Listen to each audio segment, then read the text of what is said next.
The bulk of today is going to be about the crisis itself. Since an awful lot of newspaper reports and reporters, to be polite, haven't a clue what they're talking about. Most newspapers do not have economics reporters. The few that do long ago discovered that they're not enough. And once the crisis hit, when they needed to cover news in a big way, here's what they did. They took reporters who were doing completely other things and threw them into this, because this is a hot news story. It's like a disaster, an earthquake or something, except it doesn't go away. So it's not over in 3 or 4 days or even a couple of weeks. And that means reporters have been shifted over, and I can't tell you how many times I've been on the telephone with a reporter who has no idea and who starts off by asking me some type of reporter question, and then for the next 45 minutes basically asks for and usually gets a tutorial to help him or her understand what's going on. I'm not the only one who does that. They call other people. Whoever is kind enough or sucker enough, depending on your point of view, talks to them for 45 minutes or an hour and explains, so they can put together the understanding that their superiors somehow imagine they got by osmosis. And so much of the reporting is done by people on a wing and a prayer and half an idea of a part of what might be going on, and that's it. So they have to write the article as if they know what they're talking about, which means, for people like me, and I hope after today for you, intense laughter that you can enjoy by reading these articles and discovering that they have no idea what they're saying. Which is also why, if you read assiduously things like the Wall Street Journal and so forth, you'll see that one article directly contradicts another. That what appears on Tuesday is completely different from what appears on Wednesday. But the person who writes the article on Wednesday doesn't make any comment to the fact that the day before there was an article that said exactly the opposite. Because they can't manage the situation, and so they just generate the stories. And they kind of hope that nobody either notices or says anything. And by and large, that's how it goes. That's how it goes. That also creates the space, for those of you that are interested, for a collection of chicanery that will go down in history. People on television screaming stock advice to you. I won't mention any names, but you'll know who I'm referring to. And guys develop a persona. They jump up and down, and they tell you what to buy, what to sell, with the kind of confidence and certainty that only is manageable by people who have no idea what they're doing.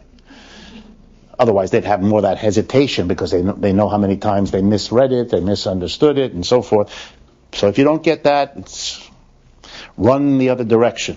And for God's sake, don't follow the advice. If you're lucky enough to have the money, you won't keep it if you do that.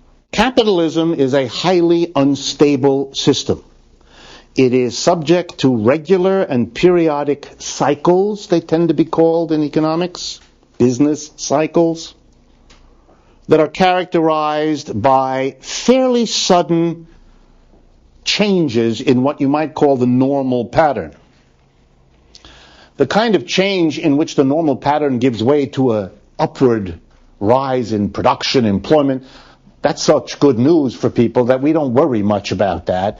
The trouble is, almost every time such a thing has happened, it's been followed by the reverse, namely a downturn. And the word crisis, when it gets used, is almost always a reference to such downturns. And by downturn we mean, as the rest of today we'll spend a lot of time on, a sudden drop in production, less goods and services are produced, a drop in employment, people lose their jobs, do less work, and the economy as a whole goes into a kind of contraction in which the loss of jobs and the loss of output damages everybody's income and everybody's economic situation, which then ramifies socially. It affects politics, culture, and everything else in a society, and it affects it in ways that are overwhelmingly negative, hence the word crisis to refer to this situation. It's important to remember that the capitalist system, which is prone to these things over and over again, also has mechanisms for getting out of it.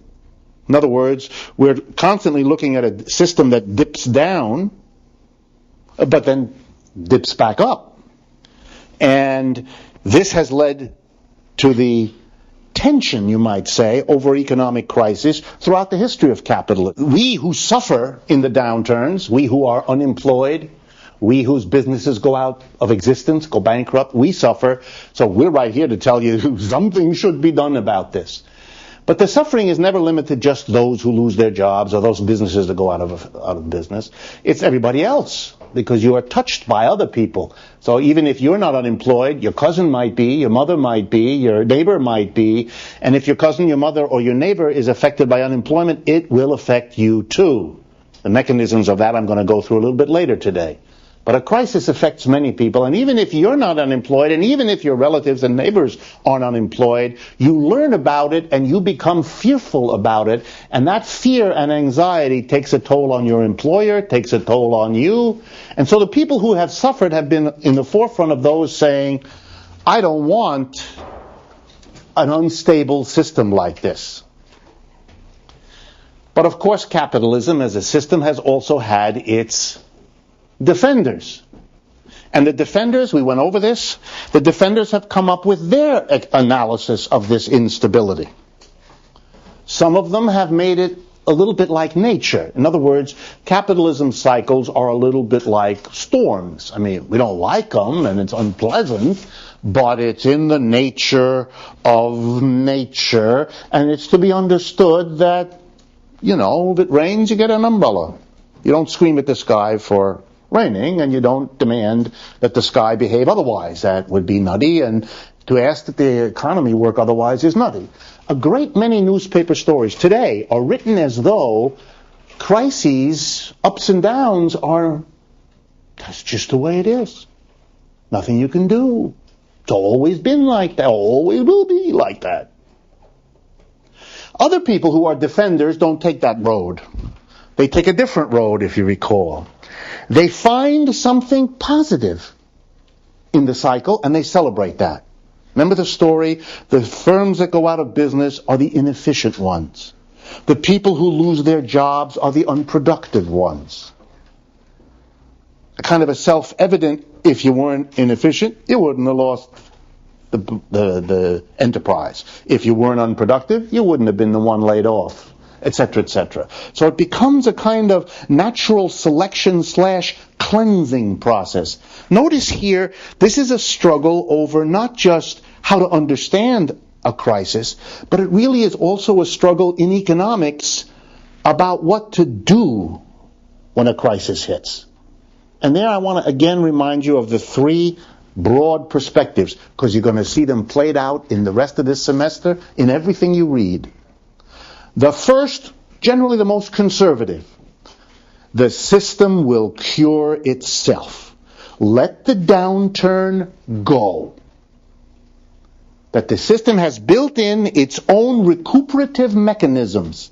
If you recall, I gave you the medical metaphor. If your body gets sick, your body has chemical and other mechanisms to, white blood cells that attack the invading germs, all that kind of idea. So capitalism is metaphorically seen that way. So capitalism becomes a system that will cure itself. And to drive home the point, the conservatives say the government is a poor agent for ascertaining when the problem is about to hit. It is a poor judge of what's going on, and when it enters, it makes things worse. The government screws up.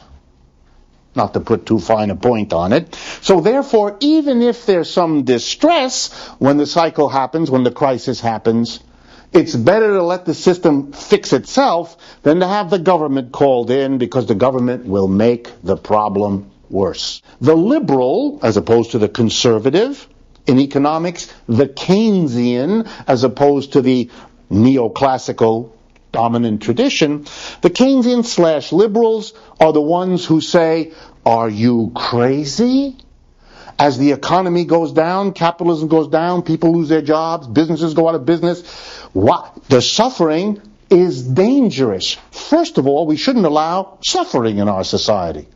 Especially because, as you'll see, the suffering in economic downturns is never evenly distributed.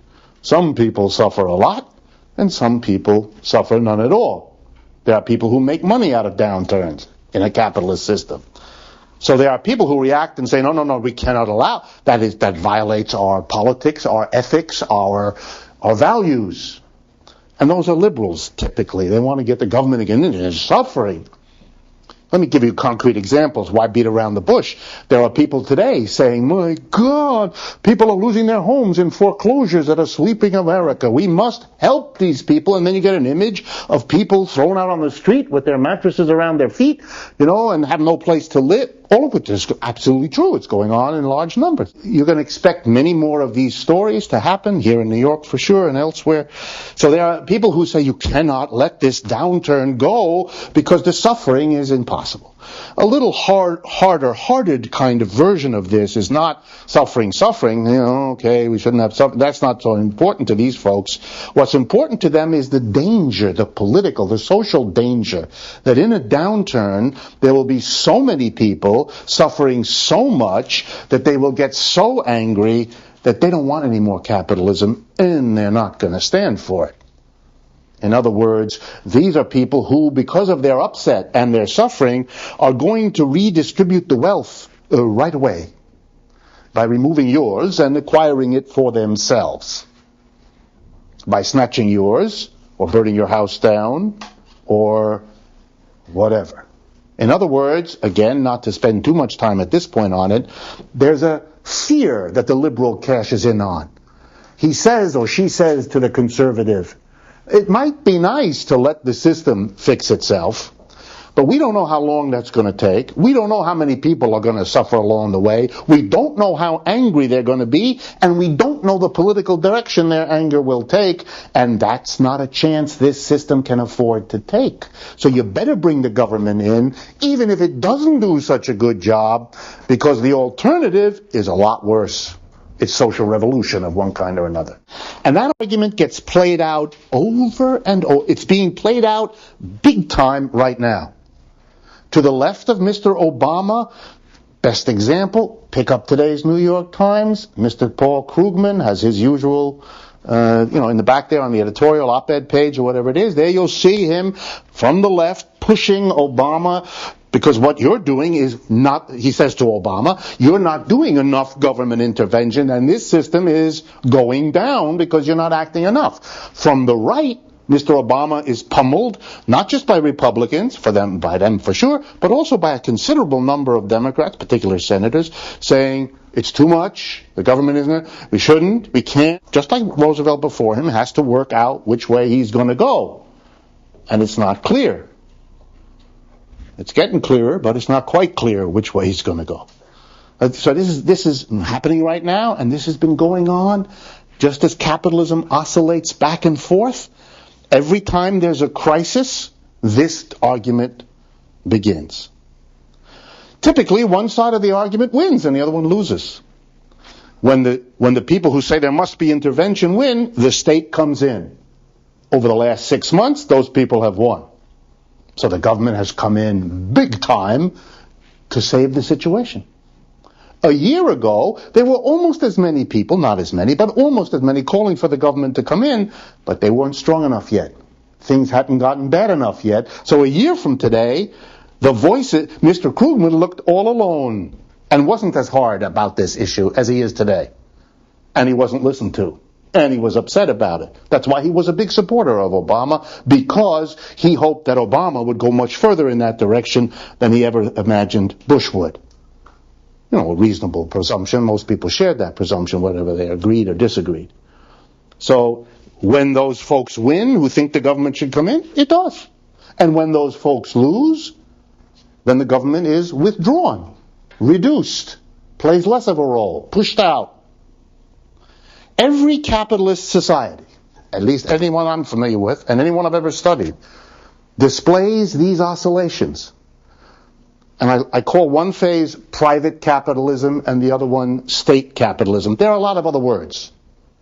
Some people call private capitalism neoliberalism. You'll see that often. Some people call it laissez-faire. A lot of words over time and in different circumstances have been used. But the basic idea is this. In one phase, the government's role is relatively less Please note relatively less, because the role of the government in a capitalist economy is everywhere enormous.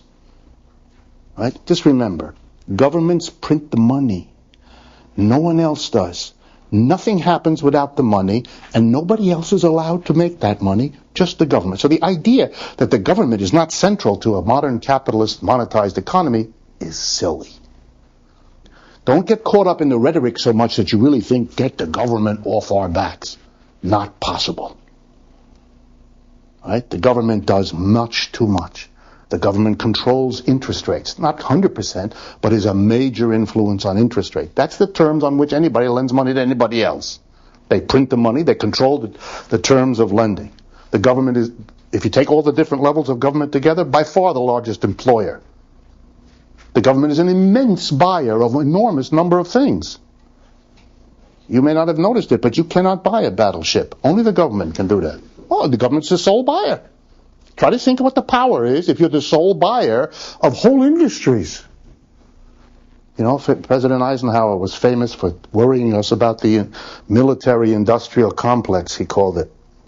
That's because he was smart enough and honest enough as a president to say, you know, you got a problem here. If the only buyer is the government and the profitability of major industries depends on it, they're going to get together to take care of each other's needs.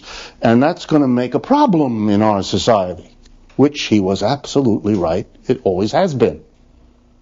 Okay, so the government is a major buyer of whole industries. The government is the largest employer in the United States, therefore having an influence on wages and salaries. The government regulates everything, you know, from insurance rates to your utility bills to airline, you know, activities, and runs the post office, runs the major railroad. Whoa, the idea that the government is not central to our economy, and that's true of every other capitalist economy too, that's just silly. That's ideological junk, and we don't have time for that. But the argument is real in the sense that given that the government plays a big role, it can play a still bigger one or a more muted one, and that's what this fight is over. When the economy turns down, that you should keep the government out of it, versus when the economy turns down, you should bring the government in big time. Keynesians, neoclassicals, conservatives, liberals. Have they in fact oscillated back and forth? Yes, I'm going to take 3 countries, I could have taken any. I'm going to take 3 countries, and I'm going to comment on the third world a little bit and show you concretely how this has worked. We'll start with the United States. That's the country we're in. And I'm not going to deal with the 19th century, although I could. I'm just going to deal with the 20th. So till 1929, the United States was pretty much a private economic system. That is, there was the government there, yes. But the government had a limited, marginal, restrained role. When the Great Depression hit in 1929, as we've talked about that, Roosevelt changed that. And from roughly the mid-1930s to the 1970s, we had a state interventionist capitalism. Right? The government came in and took money from business, for example.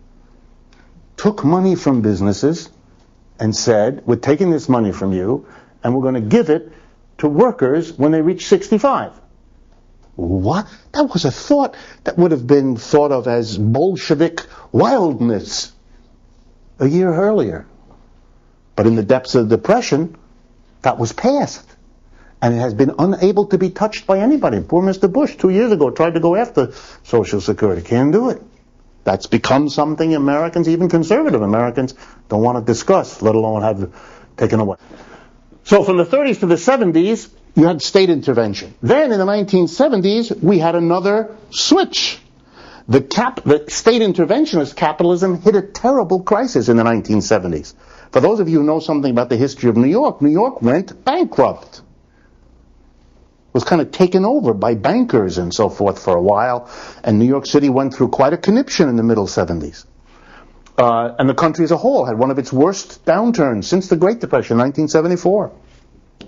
And so out of that came, in the crisis of state capitalism, as it went down, the Keynesians, who had been in charge now for 30, 40 years, said, okay, we have to do something even more than we usually do. No, said the conservatives.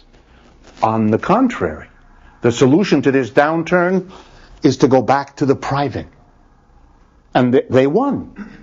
They won. Reagan became president. And Reagan set about to undo all that had been done in the 30s and 40s and 50s and 60s and 70s. He literally rolled back the New Deal.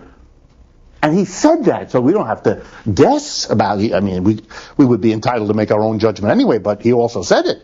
And many of his advisors said it, made no bones about it. They felt that was necessary. And from the 70s to last year, that's what we had. And in case any of you think it, don't make the mistake, not just Republicans. Clinton did the same thing. There are debates about it. I don't want to make this all seem like it's all neat and packaged and everybody agrees. That's never true anyway. And now we're going back. Now, very quickly, remarkably quickly, from the crisis really hitting late in 2007 and into 2008, by now the state is massively moving back into controlling the United States government more than it has in a long time. We're back into the level of the Great Depression in terms of the state moving in. It's extraordinary. Not in every way. Roosevelt, after all, responded, just to give you one example of what hasn't happened yet, Roosevelt responded to the crisis of the 1930s, eventually, by saying the following: too many people are unemployed. The private sector is not providing jobs. And if the private sector cannot provide the jobs, then the public sector must do it. And he proceeded to hire millions of people. Okay, I mean, has to deal with that. We haven't done that yet. Not only haven't we done it, but just a footnote. It's not even being discussed yet. Not yet. There has to be what? I mentioned to you already last week. Something happened in the 1930s. Something was present that we don't have now. A communist party, a socialist party, and a really powerful labor movement that was on the upsurge. We have a very weak labor movement that, if anything, is on the, is that a word? Downsurge? Downsurge. It's declining. And the socialist and communist parties are, if they're there, are so weak as to be literally off the chart. So we don't have the pressure from below yet that probably is necessary to get the government to come in. I mean, just think, even though I'm jumping ahead, the government, which is now the lender of last resort, lending to the banks when nobody else will, that concept, the government is the lender of last resort, is easily extendable to the government as the employer of last resort. Right? This is only a rhetorical question, a political question, when the one can become as naturally talked about as the other one already is. If you understand that context, then the sentence, the war is what finally got us out of the Depression, is true in the sense that we finally put all those unemployed people to work. I mean, they had jobs, either in the military or working for the military. But yes, 1945 is the cataclysm, the irony. All the war is over. The United States is on the winning side of the war. And now you demobilize is the word. You take all the people and put them out of uniform. You put them in uniform. You don't need them anymore. And they go home. And then the great fear was we just came out of a depression that we could not get out of from 29 to 39. The war is over. The great fear, and go back and read the newspapers. You'll see that everywhere. The great fear was we would fall back into the depression, which was a rational thing. Everybody understood. The war is now over. All these people have no work to do. There's no one to shoot at. So we're going to take millions. Remember, there were millions in the army. Millions are going to come home looking for work. Plus the millions who are no longer needed to make munitions. They're going to look for work. But there is no work. What could it be? How could we do? And the great urgency of 1945, 46, 47, 48, was a great struggle in the United States, a very tumultuous political period in our history, what to do. And it became dramatic because Roosevelt dies just at the beginning of that period, and he was the president elected 4 times. That's why we have a law in the United States now that you can't be president more than twice, because there was so much upset that he had become, I don't know, let's say, picking a moderate metaphor, Hugo Chavez. Right? A person who stays. Or maybe I'd better pick Bloomberg, a person who stays, stays. And people don't like that often. And so Roosevelt was dead, and this, excuse me, but I'll, to be colorful, this hic from the Midwest, Harry Truman, that no one ever heard of, sort of the federal version of Mr. Patterson, our governor, who became president. Well, Patterson became governor, because the other governor, ... And so in that case, Roosevelt didn't do that, or at least we have no record of it, but he died, which has, if you see what happened to Spitzer, it's about the same. He vanishes, it sort of vanishes, and somebody else comes in, and he may be a good one or a bad one, but he kind of falls into this job when no one expected him to, and that's not a good person to have, and it's such a difficult moment in your society. And plus, the great alliance of the Second World War, some of you, your history may not remember this, so it's important to tell you. The great alliance of the Second World War was the alliance of the United States and the Soviet Union. And in American post offices across America, there was a big picture hanging over the door. Uncle Sam, arm in arm with Uncle Joe. Uncle Joe for Joseph. For Joseph Stalin. So when everybody in America, in little dipsy-doodle Minnesota, bought a postage stamp, they had a beaming Stalin who looked down on them as they did it, right? It's important that you understand that. So the Great Alliance was now the Great Conflict, real quick. The two winners, big winners, went after each other. But there was a big difference. One winner had just dropped atomic bombs on people, which made the other winner very frightened. The Soviets, if you ever look at the records, thought that the reason the United States dropped the bomb on Japan was to send the Russians a message. Whether that's true or not, no one will ever know. But the thought was enough. And so the Russians went to work to develop their own atomic weapon, which they very quickly did. And it was a very difficult time. Some of the worst strikes ever to strike American industry happened in 1947 and 48. The reaction of the business community was violent to these strikes. They got rammed through the Congress in a terror, something called the Taft-Hartley Act of 1947, which radically limits the power of unions. Has ever since. It's the great hope of the unions today that Obama will undo that Taft-Hartley rule. The most important part of the Taft-Hartley law, 1947, basically said two things. One, it is illegal for a communist to be the head or an elected official of a union. We hadn't done that before. Your political perspective disqualifies you from being the head of a union. And number two, anything won by a union in a contract, whether by striking or any other method, must be given to every worker at the worksite, whether or not that worker is in the union, and whether or not that worker joins the union, and whether or not that worker pays dues to the union.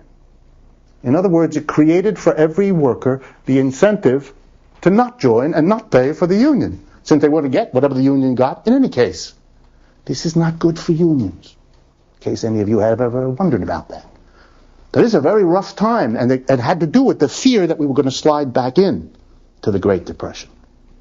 So great was the fear that many things about our economy since, which we're going to talk about a little bit later when we explain how the crisis developed, come out of that time. So what happens in 1917 in Russia? Is there a revolution? Yes. Is it run by Marxists? Yes. Are the big new leaders Lenin, Stalin, Trotsky? Yes. Did they take private property away from the mass of people? No. Let me do that again. No. The mass of people in Russia in 1917 were farmers. 90+% of the people were agrarian. The revolution took property away from the big landowners and distributed to the individual peasant family. And they kept that property for the next 10 years. More than that, the next 12 years. From 1917 to 1929, the Soviet Revolution guaranteed private property in land for the mass of people who had only land and nothing else. The notion that they took away private property is simply wrong. Even after 1929, when they had something called the collectivization of agriculture in Russia, the land was not taken by the state. Most of the land was given to something called collective farms, groups of farmers who owned the land privately. What the state took was industry, not agriculture. And agriculture was where the overwhelming majority of people were. So they allowed, by the way, each private farmer made his own decisions about what to produce and how to produce. The farms in Russia, where most of the people were privately owned, private enterprises guaranteed by the Soviet government. And the reason the Soviet government survived, remember the revolution in 1917 is made by the Bolshevik Party. That's a party of, a few thousand people in a country of many millions. How was that possible? It was possible because they said to the mass of peasants, we gave you your land. We guarantee your land. If our revolution is overthrown, welcome back to serfdom. And the mass of peasants said, gotcha, we support the communists. You all know the history. I know you don't, but I'm going to pretend. You all know the history. 1917 is a revolution. Bolsheviks take power. 1918, with the active help of the Western capitalist countries, a civil war breaks out in Russia. A red army that supports the government and a white army trying to overthrow them. Okay? In 1918, helping the white army, the Soviet Union is invaded by armies from 4 countries. Britain, France on the west, Japan invades on the east, and one more country. What country do you think that might have been? The United States. 10,000 American troops land and invade Russia. Okay, so just footnote. I can see from your faces I got to do this. The United States invaded the communist Soviet Union. They never invaded us. So ask yourself, who's got what right to be afraid of whom in this history? Anyway, foreign troops helping the whites stayed until 1922. The revolution is in 1917. For 5 years at the beginning, this new fledgling government is faced with a world war, World War I, that it basically lost. It's the loser at the time the war is over. A civil war, a foreign invasion from the 4 most powerful countries in the world. It beats them all. Which, by the way, surprised Lenin and Stalin at least as much as everybody else. And it did that because it had the support of the peasantry. Very important for you to understand. So it's not what you might think it was. It's a kind of state capitalism where the state takes a tremendous role, more than anything that happened in Roosevelt's America. But you know what the big difference was? In Roosevelt's America, the government controlled industry, did this Social Security, started unemployment compensation, never had that before, and all that. But what the United States state never did is it never took over industries. It robbed the industries of many of their private decisions. You mentioned earlier, correctly, during the war, rationing. Again, just to make sure you all know. What is rationing? Rationing is when the government says we are not going to use markets anymore as the mechanism of distribution. A market means the person who gets the tomatoes is the person who offers the most money for the tomatoes. That's what a market does. So if there's more people who want tomatoes and have money than there are tomatoes to satisfy the demand, then the people with the money begin to bid up the price of the tomatoes. So I offer $8. You offer $9. If we keep on going until I drop out, because I'm not going to pay that much, so the tomatoes go to the person who stays the longest and offers the most. So a market is a way of distributing goods to those most able to pay. When a government decides that it doesn't want the market anymore, as the United States government did in World War II, it sets up a system called rationing. Here's how rationing works. The government prints little pieces of paper. They're called ration tickets or ration coupons. And it distributes them to people, which is what the United States government does. Many other countries have done that too. And it distributes them according to some standard. Here in America, the standard was how many people are in your family. What are their ages? Stuff like that. And so you get a number of tickets. And here the law then becomes the following. A store can sell you a pound of sugar, a quart of milk, whatever, a gallon of gasoline or whatever, and you have to pay with two objects. You have to give money, like you always did, and you have to give a ration ticket entitling you to a gallon of gas or a quart of milk or a pound of sugar or 50 grams of meat or whatever it is. Either one by itself, you don't get the object. And a store who sells you the object without the two is going to be arrested. It's a crime. Wow. That means that goods get distributed not only according to the amount of money you have, but according to some government idea of how distribution ought to be done, say by age or family size or whatever criteria they use. That's a government that is abrogating markets. That's a government that is so the government under Roosevelt did those things, and many more. But it never took the industry. It never basically said, okay, we're not just going to regulate you, control you, limit you, take this decision away from you. We're taking another step. Bye-bye. You're gone. And instead of the board of directors elected by the shareholders, which is how corporations work, the board of directors is elected by the government and put in its job. The board of directors becomes a government official, a set of government officials. That's what the Soviet Union did. It told the private directors, go away. By the way, when that didn't work, after a few years, Lenin, when he was still up, brings them back. Asks them to come back from where they had run away to Europe. And millions of them came back. And he said, okay, I'm going to make you a state official and put you back on the board that you were on before as a private person. And many of them came back because they were Russians, they felt at home there, they went home.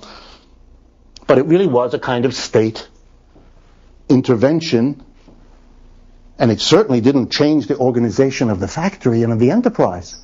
The workers who had come to work before 17 worked real hard, produced profit that a board of directors got. After the revolution, they came all day, they worked real hard, and the profits went to a group of state officials. The workers had no more to do with the one than with the other. This was not a fundamental change. The workers didn't take over. Nothing of the sort happened.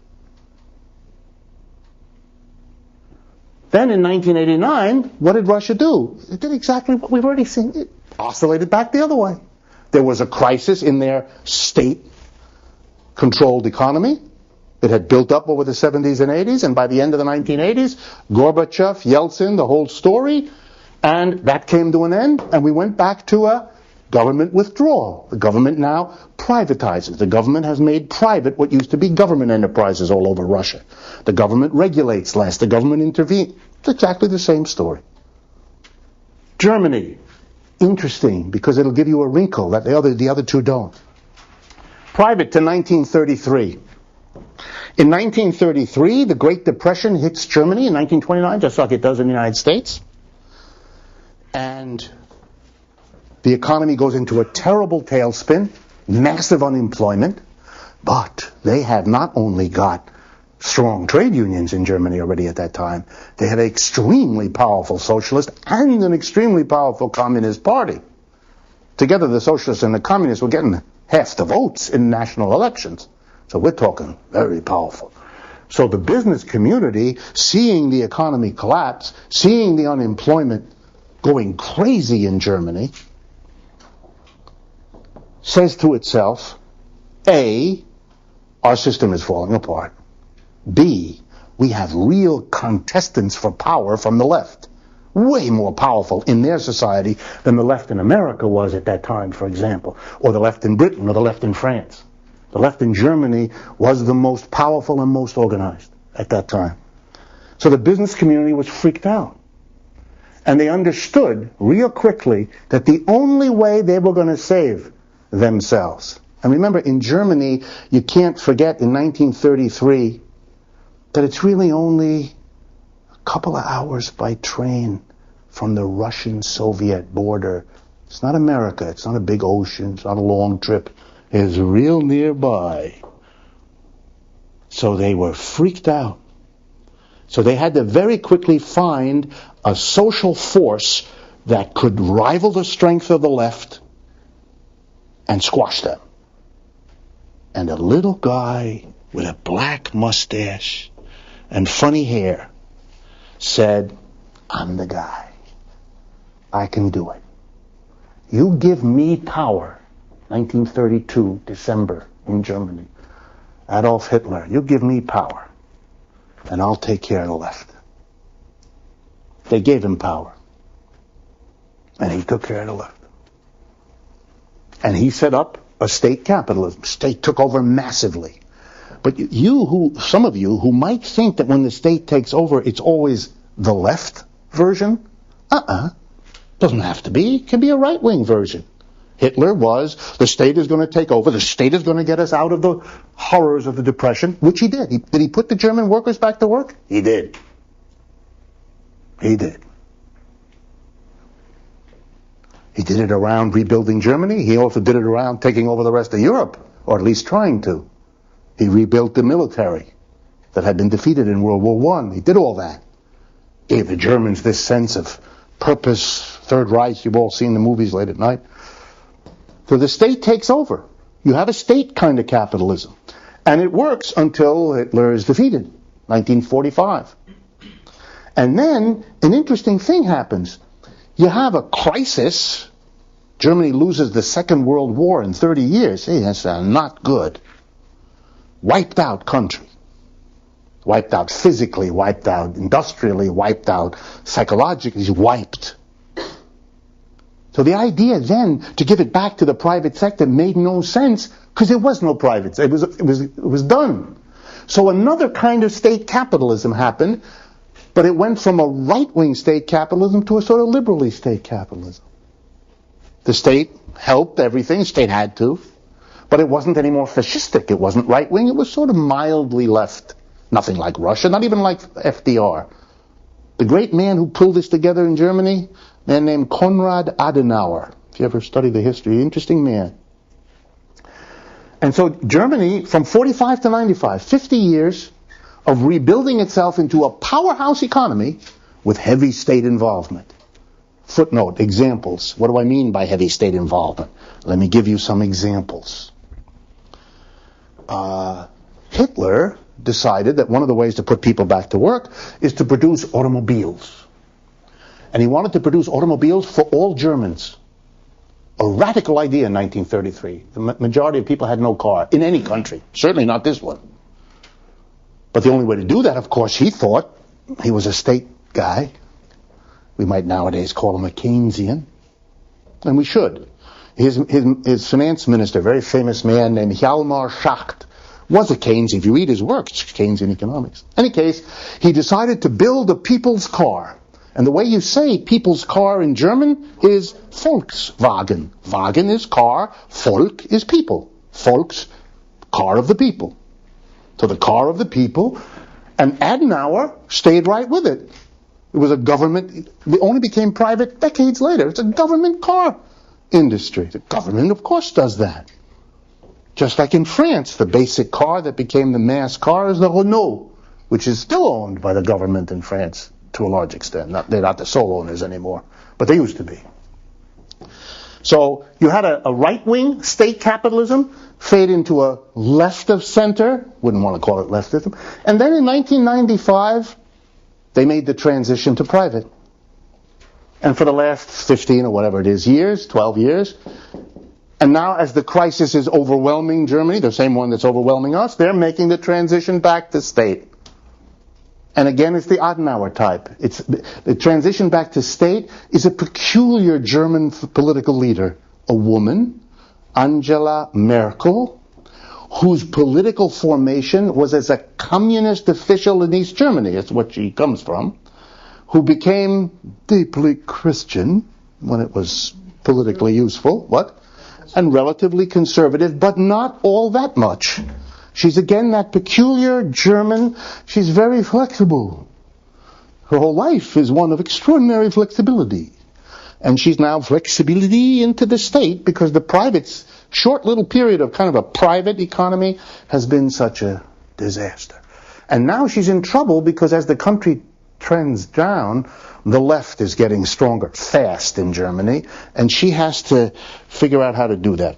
Over the last 3 or 4 days, you've been watching her move to the left in areas that are not yet too controversial. For those of you that are Roman Catholic, or that even if you're not, but you care about what the Pope says and doesn't, the Pope made a decision last week, or whatever it was the week before, to bring some bishops that had been pushed out of the church back into the church.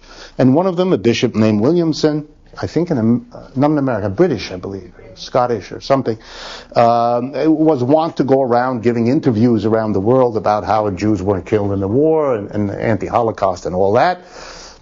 And so the Pope, the Vatican gave out that the Pope wasn't aware of this at the time he made the decision, and if you believe that, I have a bridge I will sell you. But in any case, he said it, and I certainly don't know one way or the other, but in any case, he said it, and Merkel went after him.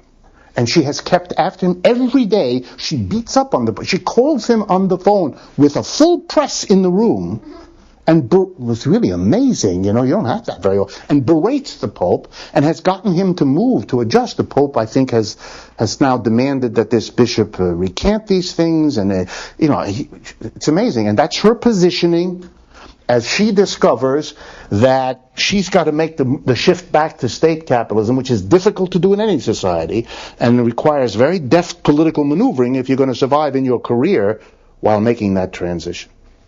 Last thing, in the third world, you have the same peculiar thing. In the colonial period, up till the end of Second World War, the government was involved in every colony. Governments controlled colonies. And the reasons the British government controlled the British Empire and the French, and the Spanish, and so on, was in order to make these colonies pay. It costs money to run a colony. You have to have troops stationed there in case the local folk don't like you.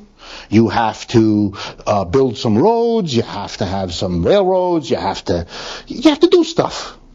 You even have to invest some money to make them pay. But then you want them to produce the kind of things that will make your metropolitan economy work.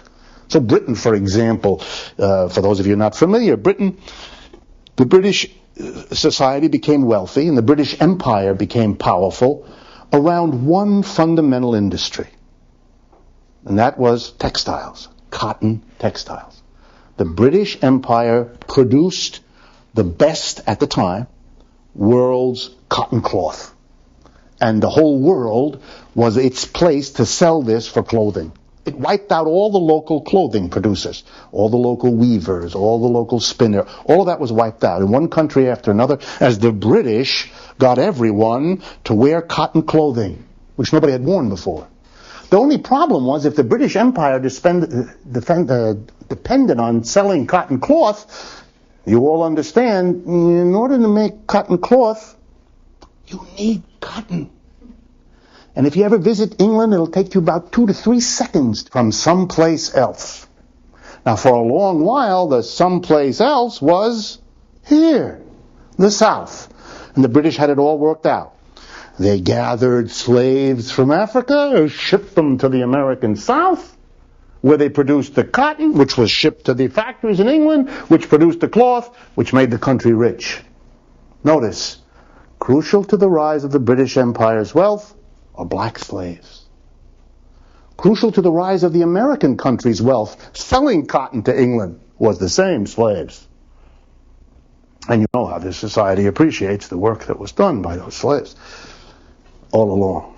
Right? So in England, they needed cotton.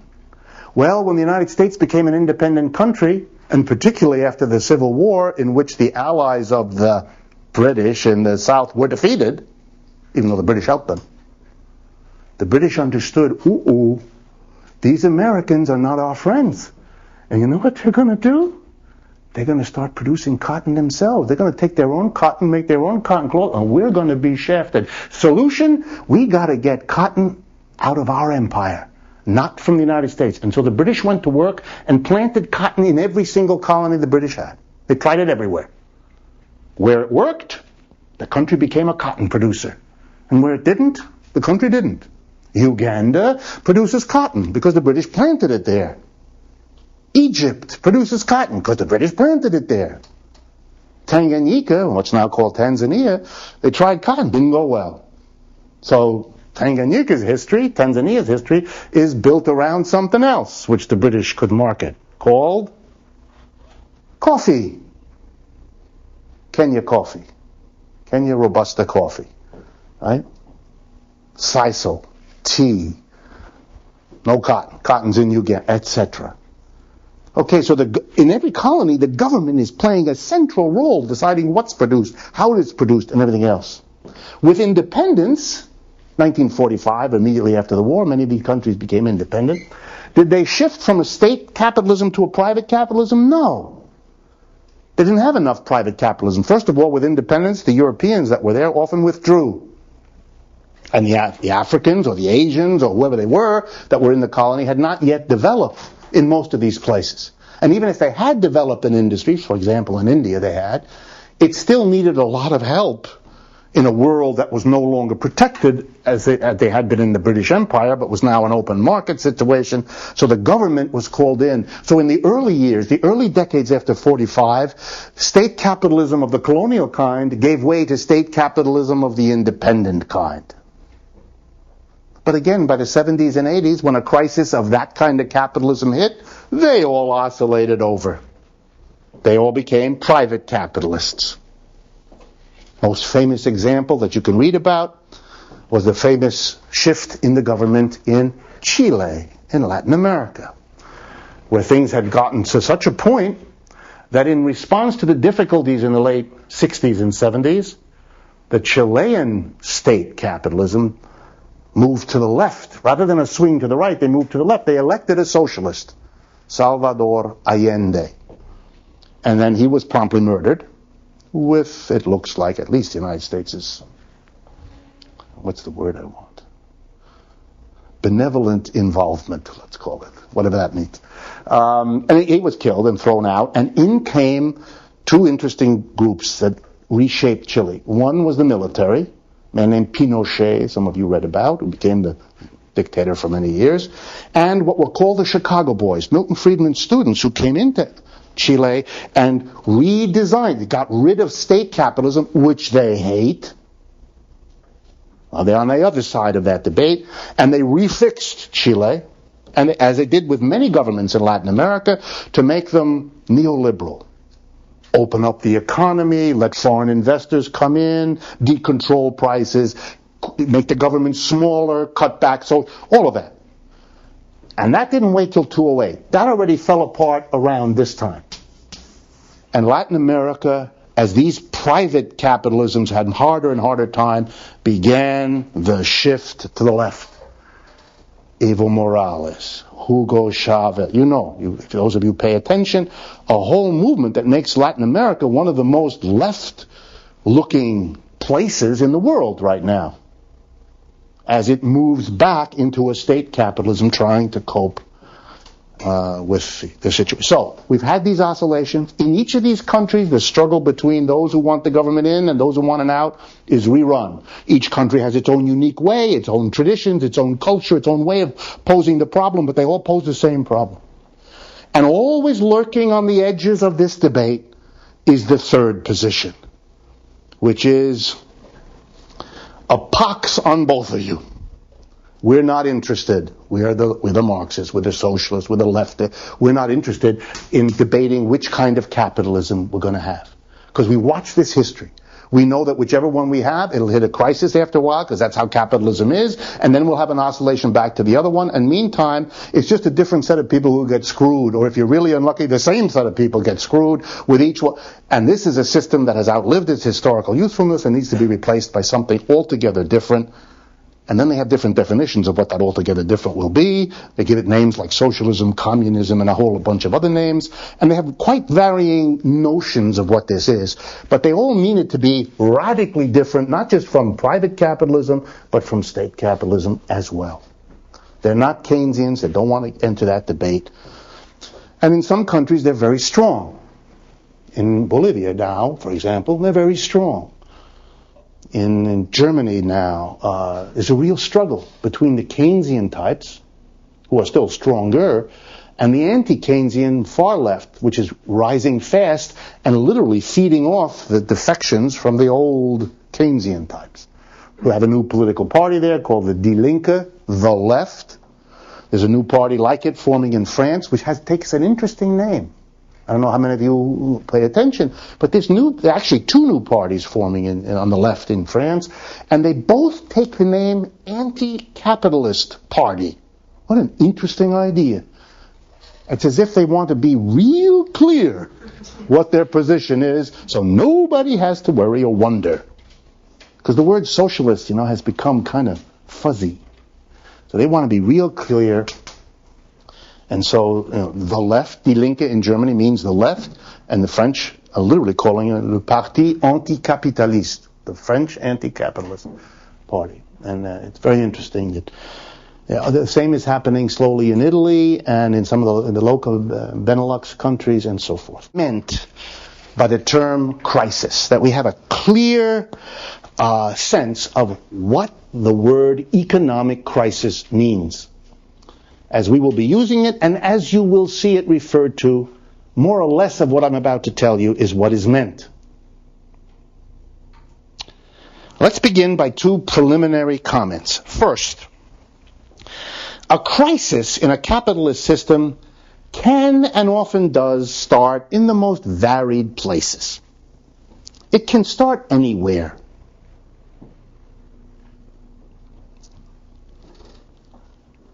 What makes it a crisis is not where it starts, but how far it spreads. In that, again, I can use the metaphor of disease. Having a rash on your elbow is a rash on your elbow.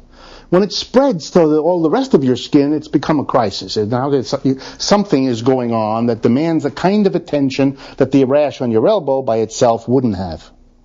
So where can a crisis occur? Let me just give you some examples, and I could spend an hour doing it. I won't.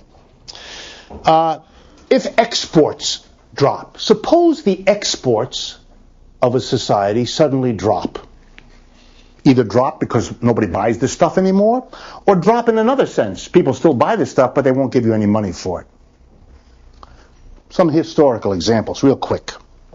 Suppose in the United States, we had a new scare. You know the kind of scares we have these days? Think peanut butter. Right? But suppose it weren't peanut butter. Suppose it were coffee. Suppose tomorrow there's a front page headline across America, eating coffee makes your hair fall out. Right? Suddenly, an awful lot of people would find something else to drink quickly. Just like those of you that are peanut butter addicts, hopefully, have changed your ways, at least for a while. That would be, take a country like Colombia. We have a major crisis. What are they going to do? What are they going to do? You have just removed something their whole economy depends on. I understand some of you are aware that Colombia sells another product, but we're not going to discuss that. We're going to focus on the coffee. Okay. Sometimes this kind of crisis can become an object of foreign policy. After Castro made his revolution in Cuba, the United States said we will no longer buy sugar. Cuba depended on the export of sugar. They depended on the export of sugar above all to the rich North American market. This was an intentional attempt to throw the economy into crisis in the hopes that would get rid of Castro. So it didn't work. By the way, why? How did Cuba solve the problem of the sudden loss of its export market on which it completely depended? Any of you know? Russia bought it.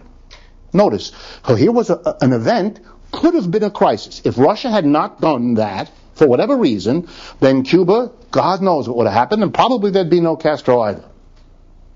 So something started, but it didn't necessarily spread. In this case, something else was done so that this thing, this rash in your arm, didn't become a rash on your whole body. This loss of it, but in another situation, and in another country, it could be a disaster. For example, give you another one. Saudi Arabia is in trouble now, big trouble. Why? Because in another sense, it lost its export market. Saudi Arabia depends on one thing. Just one. Not even one and a half. Just one. Oil. It sells oil. A year ago, 8 months ago, oil was $145 a barrel. Today, oil is $37 a barrel, whatever it's selling for today. But that's the order of magnitude. That means Saudi Arabia is getting a whole hell of a lot less money for the oil. Plus, since they're trying to drive up the price of oil, Saudi Arabia has been cutting back on production. So they're selling less oil at a much reduced price. Saudi Arabia is in deep doo-doo. And their country is in trouble. Other examples. Investments falls. Businesses don't see enough money to be made. They don't think there's enough profit to be made. They decide not to invest. If they decide not to invest, they don't hire people, they don't buy stuff, they don't expand the factory. And that can be a real problem. Consumers can do it. Suppose consumers decided, which by the way is going on now, that they needed to save more money, that we've just been spending too much money, and that's how we got into this trouble. That's how my family has so much debt, and that's why. So I'm gonna save. I'm not gonna. Maybe some of you have actually experienced that. You were going to stop at the Starbucks, you went by the Starbucks. You were going to go out to a restaurant, you decided you could make SpaghettiOs at home, right? Okay, so, well, that you multiply that by 300 million people, and that's a lot of restaurants that are going out of business in New York right now, which, in case you didn't know, it is the case. Thousands are collapsing in New York because they have no business. Everybody is staying home and making peanut butter sandwiches. Another example, credit dries up. Suppose you have banks, for whatever reason, unwilling or unable to lend money into an economy that has become dependent on credit. People who need credit to buy things, businesses who need credit to keep going. If they can't get the credit for whatever reason, crisis. Any of these things, and many more that I could name, can produce a crisis. If they happen, it won't necessarily produce a crisis. What will determine whether a bad event of any of the sorts I've described produces a crisis? Well, the answer is the market. Because the market is the mechanism that will determine whether a potential crisis becomes an actual crisis. Because the market spreads the problem. You know that. If, for example, the consumer starts saving, then businesses who suddenly can't sell as much, restaurants, for example, they go out of business. And when they go out of business, they say to the Mexican dishwasher they've employed, bye-bye, don't come to work on Monday. The Mexican dishwasher, who has no legal right to be in the United States, has no income anymore, is surrounded by other people, Mexican and non-Mexican, who are looking for the few jobs that there aren't anymore. So he's going to do two interesting things, this Mexican. A, earning no more money, he can't send money back to Mexico the way he had been doing for his family. Second biggest export of Mexico in the last 10 or 15 years has been remittances, money from Mexicans working in the United States sent home. He stopped sending the money home. Crisis number one now hits Mexico. They had no money. But that's not the worst of it. The worst of it is that Jose not only sends no money back, but he has no reason to stay in New York, which is very cold and wet. He wants to go back to Mexico, which at least isn't cold and wet. And he's closer to his family. So Mexico has two great disasters. The end of the remittances and the return of the people. Oh my God. To do what in Mexico? In a collapsing economy, because there's no remittances, all these people need work, which isn't there. Whoa. Hint. Mexico. Watch Mexico. It's going to blow up this semester. We'll be here to analyze it as it happens. But you now understand that the market mechanisms, what leads you to stop going to restaurants, plunges Mexico into a disaster. Contributes to that. The market shifts, spreads, infects. Every time you hear somebody give a speech about the wonders of markets, and they have some wonderful properties, always remember, like with everything else, along with the good news, there's always some bad news. And it's very dangerous to pretend that it isn't there. Markets spread the infection of downturn. And if they spread it enough, which they often do, then you have a general crisis. But please keep in mind the difference between where a crisis starts and what a general crisis is. We're going to talk about a general crisis. It can start anywhere. So, for example, the one we're going to be talking about here started in the financial sector, which has led an awful lot of people to say it's a financial crisis. No, it isn't. It is a crisis of this system. It happened to start there, true enough, and that's interesting, and we have to pay attention to that. But it could have started anywhere, and many crises have started other places. It's nothing all that important, really, about where it starts, and it is a big mistake to keep calling it with an adjective about where it started. It's really an attempt to keep it there, an attempt which has long since failed. It's everywhere now. Second thing is to understand the mechanism of the market spreading. How does that work? And for those of you who ever had any economics, what I'm about to say in English was said in your textbook at the time by this concept multiplier, which may have troubled you when you encountered it. But it's a real simple idea. Here's what it means. If A, could be anything, a firm, a person, spends less money on B, say decides to spend $100 less on B than he used to spend. You used to go buy this bar every week and you dropped $100 on drinks. Okay? Now you're upset, so you're not going to the bar and you're not going to drop the $100. Okay? Does the impact of the economy stop with your no longer spending $100? Answer, no.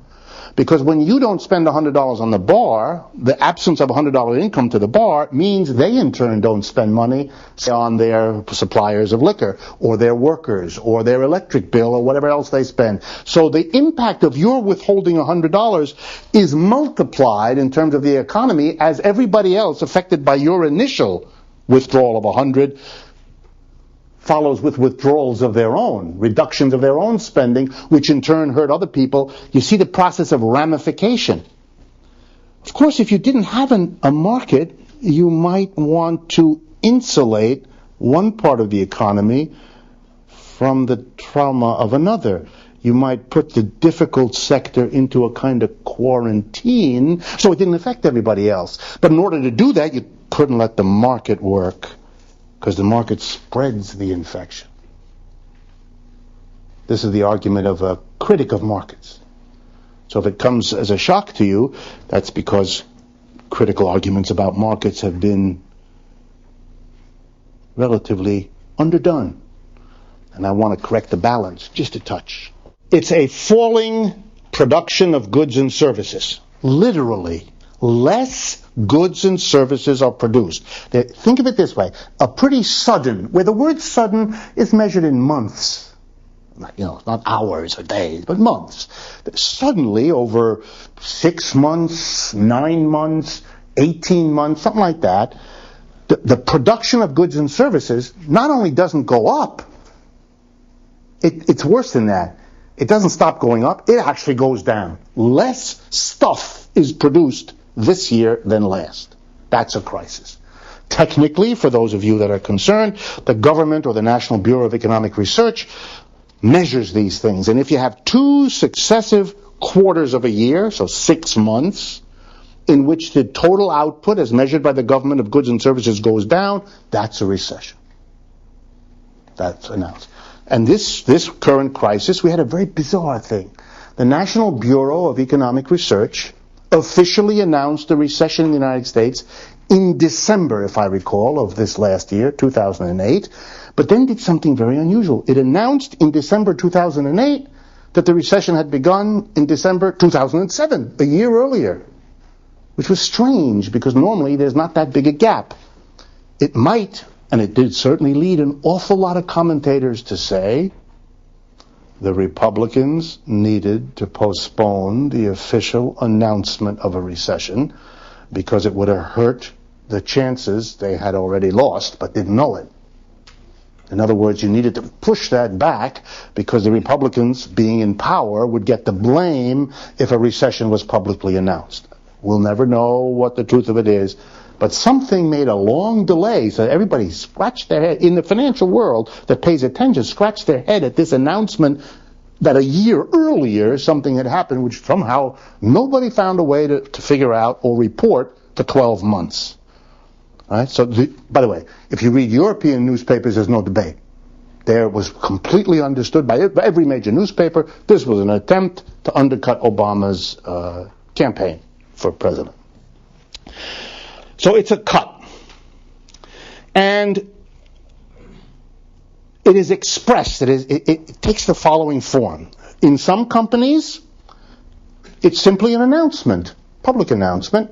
We are reducing the output of whatever. We're making fewer shirts, or we're shipping fewer computers, or we're closing the car factory for a month around New Year's because we can't unload the cars, or all the different, you've heard them, the terms. we're going on a holiday, we are cutting back, we are trimming, all kinds of words they're all about the same thing. We're cutting. Sometimes it's expressed in another way. Bankruptcy. That's when a company is so impacted, sells so much less stuff that it can't survive as an enterprise. It's just not making enough money to pay the bills, to earn a profit, to keep the shareholders happy, and they declare bankruptcy. There's a legal procedure. You announce to the world you're going out of business. You fire your workers, you sell your inventory and your equipment, and it's over. And there's a variety of legal ways to have that happen. Another way it expresses itself is in something called mergers, or nowadays mergers and acquisitions. That's when a company that's on the verge of disaster, instead of declaring bankruptcy, cuts a deal to become part of another company presumably in better shape than it's in, or at least the combination is in better shape than each of the two have chances to survive on their own. So, for example, a couple of weeks ago, Pfizer and Wyeth, two enormous pharmaceutical companies, decided to make a merger and so forth. But many smaller companies as well. Sometimes mergers are called consolidation. In the literature, it's the same word. It means the same thing. Other companies begin to do things very famous in a downturn. They start to cut corners. They're in trouble. They can't sell as much, so they got to try to recoup the profits they would have made if they could sell as much as they had hoped for by saving here or saving there. So a company that grinds peanuts in a machine uses the same machine that used to grind hamburger meat. Since the hamburger meat has organisms that thrive in the peanut culture, you die. But you die filled with Skippy. Okay? So, which is some sort of consolation. Maybe. But corner cutting, you're going to see more and more. You cut on maintenance. You cut on extra personnel. You lay off another person over here. You get one person to do what two used to do before. You do what you have to do because often the alternative is you're going out of business. And faced with that option, people will undertake things and take risks and chances they might not have under other circumstances. Then there's a process which in the business world is called milking the cow. Not a very nice image, but here's what it means. It's when a board of directors pretty well understands that this company can't make it. It's just the numbers are there. They're not going to make it. But they have another 6 months, 9 months. So what happens in the 6 months, 9 months is that they stop running the company as a company that makes whatever, and they start running the company to make sure the board of directors comes away from this disaster in the best possible shape. So then that's when they start giving themselves benefits, when they start doing things that will at least temporarily boost the shares, when they have stock options as part of their salary. So the shares will go up until the bad news breaks 6 months later when the shares collapse to nothing and the shareholders are wiped out. Or, in other words, they actually accelerate the decline of the company as they milk it for what it can do for them as a board of directors, which they happen to be in the position to do, because that's what a board of directors has the power to do, at least for a while. But for them, a while is all that's left. It's a little bit like the French Louis XIV, who says, "Après moi le déluge," after me comes the collapse. But after me is the key phrase there, not while I'm there. Okay. The next part of a crisis, beside a cutback, is what we've already talked about, the market spreading it. I sometimes call this, and because it comes from the business literature, the spiral effect. You know, you have a company that's perfectly good shape, great job, great machinery, great product, but it sells to other companies that are impacted by one of these crisis mechanisms. Now think of it this way. Banks stop lending. Your company doesn't have any problem because it doesn't borrow any money. It's a real solid, rock-solid company. It doesn't have no debts. But you sell to other people who are companies that have debts. So when the banks stop lending, these other companies are in trouble and they stop ordering from you. You're a fine company. Your product is impeccable. You've done a wonderful job. You're out of business. It's important that you understand this because otherwise you'll be of the view that the people who die in an industry, the people who go out of business, are the inefficient ones. Not at all. This was the most efficient company in the world, but it was selling to somebody who was impacted by that crisis mechanism and could not get out of it. And since the society is remarkably poor at explaining any of this, part of which is reflected, all due respect, in the way you're looking at me as I explain this, right? This is stuff that you ought to know in the same way that you know that, when it's raining, go get an umbrella.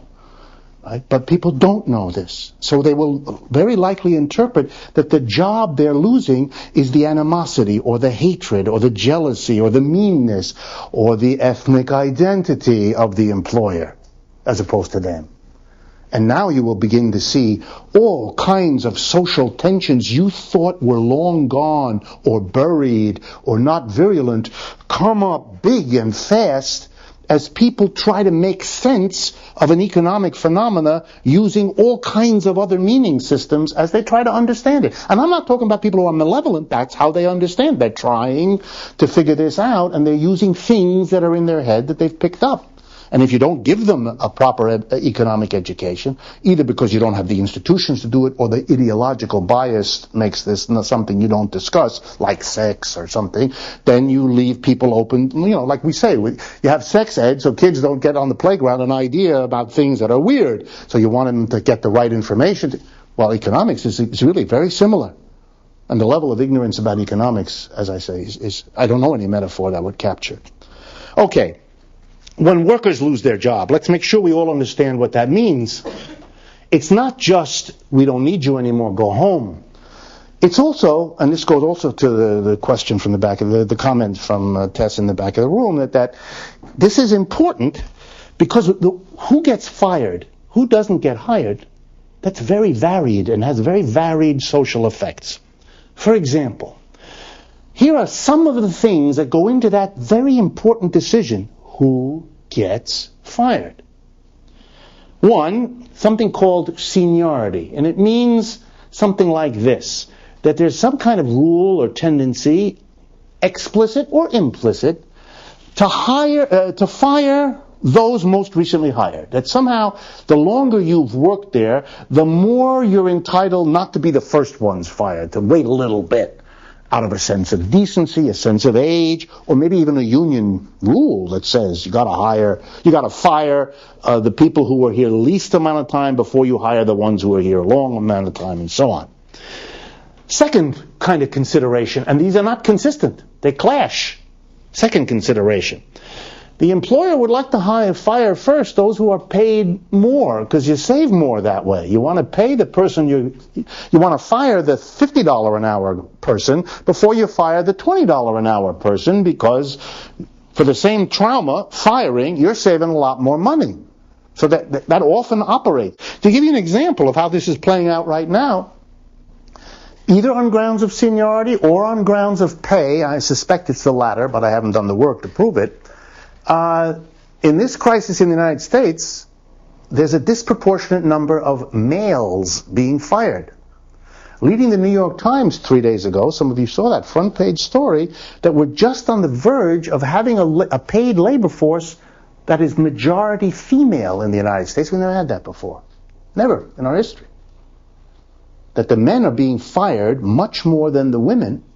And my suspicion is it has something to do with the salary disparity, that the men are a better deal to fire because they get paid more, which has an irony and a historical sarcasm to it that you really got to think about to appreciate. It's true in China today, too. Yes, I mean, 30 million migrant workers. In many places, I think you'll see this. Then there's another thing that happens that is often below the radar. A switch in a downturn from full-time to part-time. Very important in the United States today. People who don't want a part-time job, they want a full-time job, but they're going on a part-time schedule because the employer says basically it's part-time or no time. And faced with what that means, you accept part-time because it's better than no time. So we now have people who are in a very new situation. They're still counted as employed in the statistics, so be very careful what you interpret statistics, but they are in fact involuntary part-time laborers. Well, if you put all those together, then you discover that families in America now need to distribute falling incomes over more people. More people per family are not working, and those that are working are earning less money on average. So less money in each family household unit has to be distributed over more people. If there was ever a recipe for tensions exploding in already stressed families, there's a good one. Mother and father exhausted, children already alienated, all the problems we know, and now less money to be distributed over more people who need it. That is a recipe, as Tess said, for social trouble on a staggering scale. If you add to that the American family that is now being asked to spread less money over more people is already a family whose level of debt that they have to repay and pay interest on is greater than ever before in our history.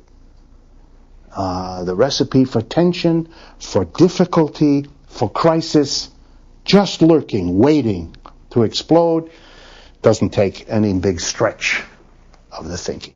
Now the impact of a crisis on the government. How does the government get affected by all of this and then react back on it? Government. And I'm going to use the United States because I don't have time to show you all the variations. It's a little different in other societies, but we deal with the United States. First of all, most important, falling tax revenues. As businesses reduce or go out of business, as workers get lower incomes because they lose their jobs or they go from full-time to part-time, etc., they pay less income tax. The federal government relies on the income tax levied on business for a small percentage and on the mass of people for the large percentage of its income. So the minute you have anything like what we have now, federal government, loses key revenue on the income side. But that's not all. States in the United States rely especially on what are called expenditure taxes, the most important example of which is a sales tax. You all know that. That's when you buy something for, $100, some coat, and you notice the little extra $7, $8, whatever the hell it is, the sales tax. That's an expenditure tax because it's a tax you pay when you make expenditures. Okay? So since people are losing their jobs, since people are frightened, they're making less expenditure. Remember my joke before? You go buy the Starbucks rather than get the coffee. You don't stop at the bar on the way home. You don't go bowling. Whatever it is you don't do. Every time you don't do that, that's less money coming into the state. So the federal government is losing revenue from income tax reductions. The state governments are losing sales tax revenue. The local government. The biggest source of revenue for the local government is property tax. Tax on the value of land, buildings, and automobiles, and business inventories. All of those are going down. We have a housing crisis. You all read about it, the collapse of the price of housing. That means the assessed values of real estate are everywhere going down. The value of the land, the value of the building, whether it's a store, a home, or a factory, are going down. And that means the property tax that's levied on them is bringing in less money. Which means the federal government has less money, the state government has less money, and the local government. As they have less money, what is happening at the same time? A rising demand for services. Let's go with the federal government first and then the state and local. Our federal government has rising demands. It has very expensive wars.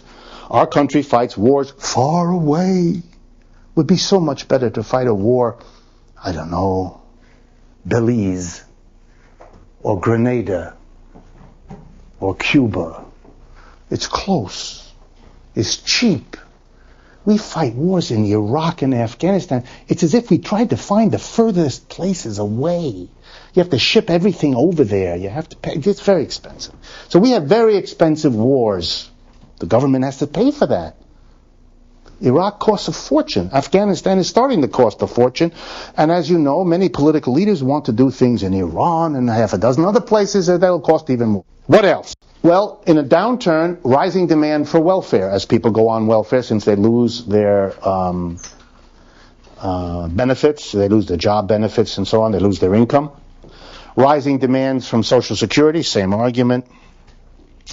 And of course, nowadays, all of this argument gets exaggerated by the bailouts, which are costing trillions of dollars, that the federal government, as the federal government gets less, it's spending more than ever before. That is a recipe, as you'll see when we do this, for real trouble. In the same way that it would be for you. If you're taking in less and your outflow is exploding, it's going to be a problem. On the state level, same thing. There are rising, in economic downturns, there are rising demands on the police, on the fire department. Just fire, for those of you not familiar with the ways of American business. When your business is in trouble, there are two things you can do besides declare bankruptcy or close down or merge. You can have a fire. If you have a very nice insurance policy, it takes about 5 minutes with a pad and pencil for anyone, for example, I can do that for you if you like, to show you why a fire would be the better way to go. Of course, you couldn't start a fire because that's a crime. But if a fire started by itself and burnt your place down, okay, every fire department in America knows exactly what I'm talking about. They have a long history. All fire departments know this. All fire departments are now, in cities that are not idiotic, are beefing up their fire departments right now. They're putting more people in the fire departments on each fire team because they know that they're going to have not only more fire calls, but very dangerous, because these are big institutions, stores and factories. That's very dangerous for firemen and women to go in there. So fire police, because there's more trouble in the society, is going up. Schools need more people. Why? Simple psychological fact, dozens of studies to show it. When unemployment goes up, family tensions rise, and kids have more trouble in school because their mother's in trouble, or their father's in trouble, or the relationship is in trouble, or the marriage is in trouble, or the household is too crowded, or the household is too tense, and it shows up in the child's performance, the child's behavior problems, the child's psychological difficulties, the child's, you fill in the blank. Schools need more personnel, fire more personnel, police more personnel, medical benefits more personnel, and not to be unfair, prisons. Got to have a place to put the people who act up. This all costs more. So the state and local governments have to pay for these things, because that's how it's handled in America. These are state and local responsibilities by and large. And so the state and local governments have to spend more when they're earning less. Impossible. And in America we have a law. The federal government can borrow money to pay for the business of running the government. State and local are not allowed in America. State and local governments cannot borrow for regular expenditure.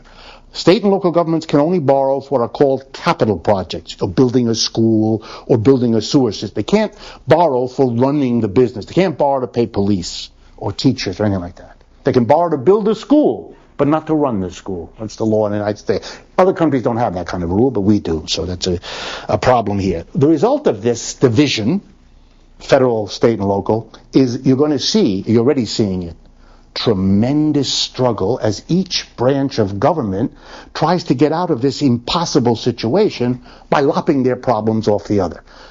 Bloomberg will blame Patterson. Patterson will blame Bloomberg. Patterson and Bloomberg will have a news conference to blame Obama. Obama will have a news conference with Patterson to blame Bloomberg.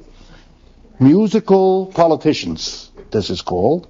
And you will see a lot of that because they're all in a terrible situation and they're all desperate and they're all hoping the other one bails them out of the difficulty. Why? Because their political careers will be over.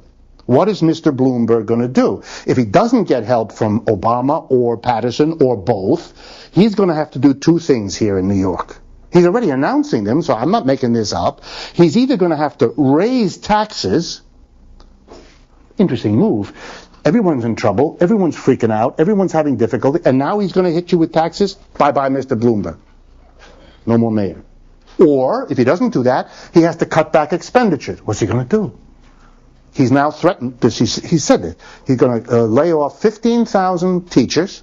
He's going to raise by $1 or something like that the subway fares. He's going to half a dozen other things.